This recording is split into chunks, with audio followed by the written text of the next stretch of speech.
Good morning students.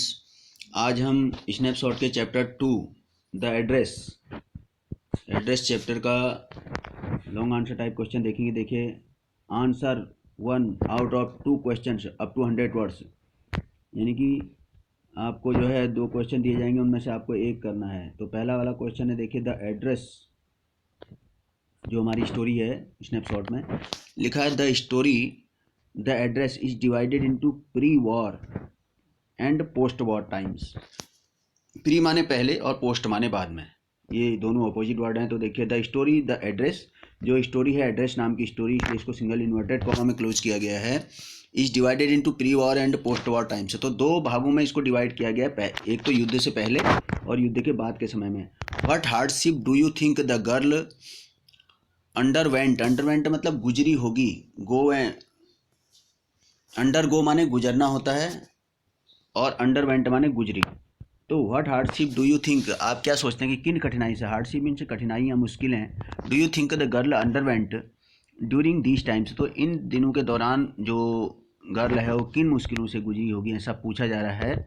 तो देखिए, introduction में लिखा है इसको, the girl underwent a lot of hardship during the pre war period. तो प्री वॉर पीरियड के ड्यूरिंग जो थी, लड़की बहुत सारी हार्डशिप से गुजरी थी, as well as the post war period, और उसी एज वेल एज मतलब होता है उसी प्रकार से वो पोस्ट वॉर पीरियड में भी, जब युद्ध के बाद भी बड़ी मुश्किलें उसके सामने आई लड़की के बारे में, द एड्रेस वाली जो स्टोरी है उसमें।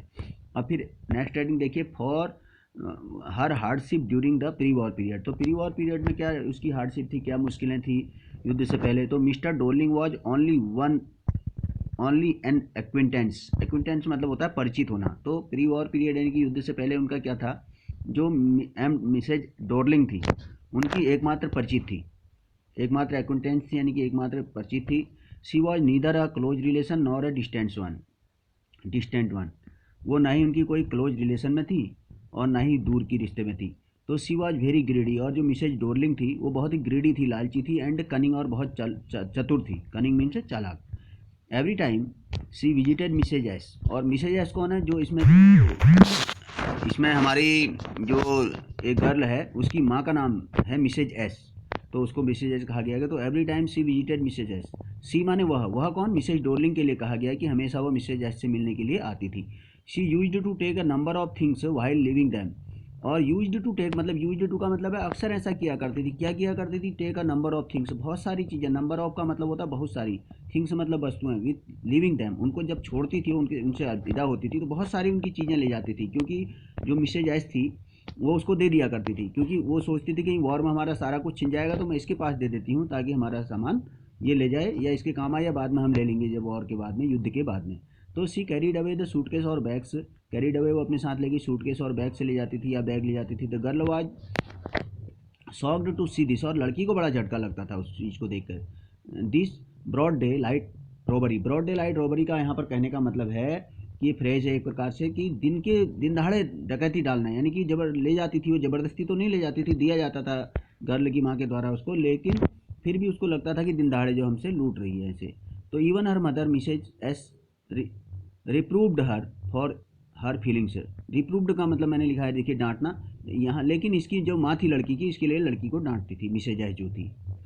तो डॉर्लिंग को सामान दे दिया करती थी। तो आगे देखिए, her friendship during the post war period, sorry, her hardship during the post war period. अब पोस्ट वॉर मतलब युद्ध के बाद का जो समय है, पोस्ट वॉर पीरियड है, उसमें उसकी क्या क्या मुश्किलें सामने आई। देखिए, द गर्ल से mother Mrs S died in the war, अब गर्ल की जो मदर है मिसेज एस वो मर गई युद्ध में। The girl became motherless and homeless, तो लड़की क्या हो गई, मदरलेस हो गई, माँ भी नहीं रही और होम भी नहीं रहा। She rented a small room where she began to live, तो वो एक रेंटेड में मीन्स होता है किराए का कमरा, एक छोटे से किराए के कमरे में उसने रहना शुरू किया। One day she was curious का मतलब होता है कि उत्सुक होना। One day she was curious about all the belongings मतलब होता है सामान, ऑफ हर मदर, एक दिन जो उसकी माँ ने जो मिसेज डोर्लिंग को सामान दिया था उस बिलोंगिंग्स के बारे में उसने एक बार सोचा, उत्सुक हुई उसके बारे में जानने के लिए, कहाँ थी, क्या थी, कौन ले गया था, उसको थोड़ा सा एड्रेस पता था अपने जो चाइल्डहुड में उसका।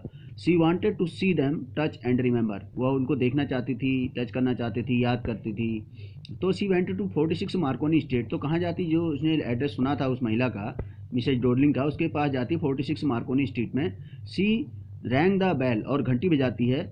Mrs Dorling came out wearing a green cardigan of the visitors mother, तो मिसेज डोरलिंग गेट पर आई और उसने उस समय भी क्या पहना था, जो विजिटर्स मदर यानी कि जो लड़की उससे मिलने के लिए आई थी उसी की माँ का हरे रंग का उसने कार्डिगन पहना था ऊपर।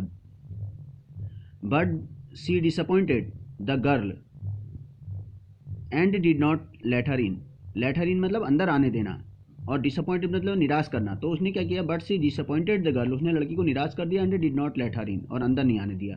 The girl went again to 46 Marconi street, फिर दोबारा गई वो 46 मार्कोनी स्ट्रीट पर। The daughter of Mrs Dorling welcomed the visitor. इस समय क्या हुआ, जो मिसेज डोरलिंग की लड़की थी उसने उसका, विजिटर मतलब होता है आगंतुक जो मिलने के लिए आता है, तो उसका स्वागत इस बार किया। She saw all the belongings of her mother, उसने अपनी माँ की सारी बिलोंगिंग्स को देखा। And all her memories revived, और अपनी जो यादें थी उनको पुनर्जीवित कर दिया। और कंक्लूजन देखिए, the girl decided to forget the belongings of her mother and moved on. Moved on मतलब चली गई। तो लड़की ने फिर डिसाइड किया वहाँ पर forget the belongings of her mother, कि उसकी माँ की जो सामान है, वस्तुएं हैं, उसको फॉरगेट करने का यानी कि भूल जाने का, फॉरगेट मीन्स भूल जाना, एंड मूव्ड ऑन, और चली गई वहाँ से, क्योंकि अब वो उससे ज़्यादा लगाव नहीं रखना चाहते थे, क्योंकि उसकी और ज़्यादा उसको जो है याद में आ रही थी और उससे ज़्यादा और ज़्यादा परेशान हो रही थी। तो इस प्रकार से पहला लॉन्ग क्वेश्चन है, इंपॉर्टेंट क्वेश्चन है, आप लोग इसको याद करेंगे, कॉपी में लिखेंगे।